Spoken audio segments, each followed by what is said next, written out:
Everyone welcome back to another video. আমি আবারও একটা নতুন রান্না নিয়ে চলে এসেছি, সেটা হচ্ছে কাজুন পটাটো। এই রান্নাটা আমরা অনেকেই বারবিকিউ নেশন বা অ্যাবসলিউট বারবিকিউতে খেয়েছি, তো এটা আজকে আমি বাড়িতে বানিয়েছি, আর একটা ইজি ওয়েতে আর একটু ডিফারেন্ট হেলদিয়ার ওয়েতে। তো চলুন আমরা রান্নাটা দেখে নিই। কাজুন পটাটোস বানাতে আমাদের প্রথমেই লাগছে বেবি পটাটো। এখানে 500 বেবি পটাটো আছে।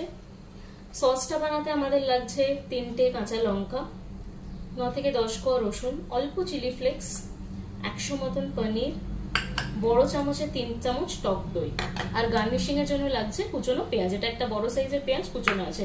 তো এই রেসিপিটা বেসিক্যালি আমরা বারবিকিউ নেশনে খেয়ে থাকি, কিন্তু এটা আমি একটু ডিফারেন্ট ভাবে বানাবো। তো এখানে কোনো মেয়োনিজের ইউজ হবে না বা ডিপ ফ্রাই কিছু হবে না। তো এটার নাম হচ্ছে কাজুন পটাটো। ফার্স্টে আমরা কি করব, গ্রাইন্ডারে দিয়ে পনির গ্রাইন্ডারে দেবো পনির, দই, গ্রিন চিলি, গার্লিক আর এই চিলি ফ্লেক্সটা দিয়ে গ্রাইন্ড করে নেবো। তো ওটাই হবে আমাদের সসটা, যেটা পটাটোর ওপরে আসবে। তো প্রথমে আমি পেস্টটা বানিয়ে নিই বা সসটা বানিয়ে নিই। তো আমার সসটা একদম রেডি হয়ে গেছে, ভালো করে আমি পেস্ট করে নিয়েছি। এবার এটার মধ্যে আমি একটু নুন অ্যাড করে দেবো। এই চামচের 1 চামচ নুন আমি দিয়ে দিলাম এটার মধ্যে। এটা ভালো মিক্স করে নেবো ভালো করে সসটা।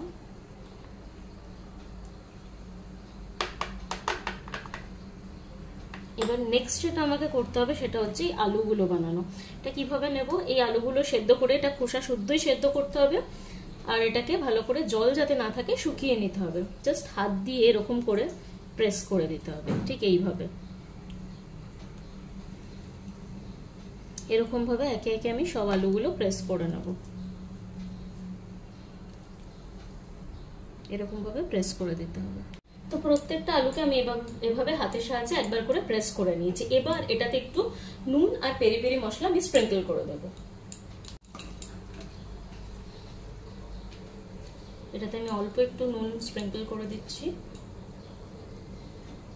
বারবিকিউ নেশনে যখন এটা বানানো হয় তখন এটাতে একটা পাতলা কোট দেওয়া হয় ময়দা বা কর্নফ্লাওয়ারের, সেটাকে আমি স্কিপ করছি এটাকে ফ্রাই করার জন্য, যেহেতু আমি ডিপ ফ্রাই করব না, জাস্ট তাওয়া ফ্রাই করব। অল্প একটু পেরি পেরি মশলা আমি স্প্রিঙ্কল করব।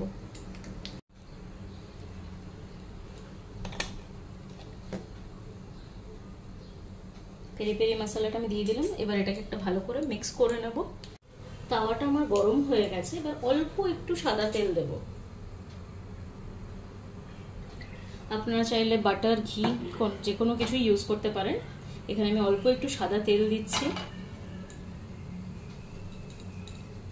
দিয়ে আমি আলুগুলো একে একে এভাবে ছেড়ে দেব। এই সময় আমি গ্যাসের ফ্লেমটা একটু হাই রাখবো। এইভাবে আমি একে একে বসিয়ে দিচ্ছি। তো এটা একটু ইজিয়ার আর হেলদিয়ার ভার্সন হচ্ছে, বাট টেস্টটা কিন্তু আপনারা সেম টাইপেরই পাবেন।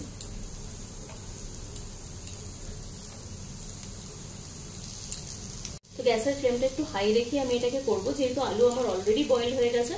এখানে সেদ্ধ করার লো ফ্লেমে কোনো ব্যাপার নেই, তো আমি এভাবেই করব। মাঝখানে একবার ফ্লিপ করে দেবো, মানে একটা সাইড জাস্ট পাল্টে দেবো। তো দেখুন এটা আমার একটা দিক অলমোস্ট হয়ে গেছে, এখানে একটু দাগ দাগ এসেছে পোড়া পোড়া। এবার আমি এটাকে আর একবার জাস্ট ঘুরিয়ে নেব, ফ্লিপ করে দেব। ফ্লেমটা হাইও রাখতে পারেন, একটু পোড়া পোড়া ভাবটা আসবে, একটু হলেই এটা হয়ে যাবে জাস্ট। এই দেখুন এক সাইড গুলো পুরো পুড়ে গেছে। পুড়ে গেছে ইন দ্য সেন্স এটা রোস্ট হওয়ার মতন হয়েছে। এই সাইডটা হয়ে গেলেই এবার আমি এগুলোকে তুলে নেব। তো এটা আমার দুটো দিকই হয়ে গেছে। আমি এবার ফ্লেমটা অফ করে দিয়ে যেটাতে আমি সার্ভ করব সেই প্লেটটা নিয়ে নিচ্ছি। সেই প্লেটেই একেবারে সার্ভটা করব। তো আমি যেহেতু এটাতে সার্ভ করব, তাই আমি এটাতে নিয়ে নিলাম। সব আলুগুলো নিয়ে নিই, একসাথে বানিয়ে নিলে কিন্তু এটা সগি হয়ে যাবে।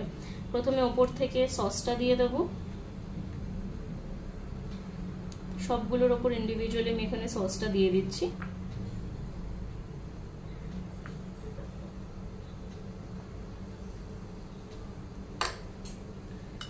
ওপর থেকে পেঁয়াজটাও দিয়ে দেবো।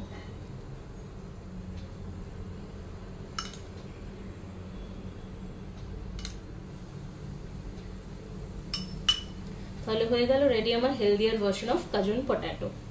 আপনারা তাহলে দেখলেন আমি রান্নাটা কিভাবে বানালাম। আপনারাও বাড়িতে এইভাবে ট্রাই করবেন আর আমাকে অবশ্যই কমেন্ট করে জানাবেন আপনাদের কেমন লাগলো। আর আমার চ্যানেলটাকে লাইক করবেন, শেয়ার করবেন, সাবস্ক্রাইব করবেন আর রিলেটিভস আর ফ্রেন্ডসের মধ্যে অনেক বেশি শেয়ার করে দেবেন। সবাই খুব ভালো থাকবেন, সুস্থ থাকবেন, বাই বাই।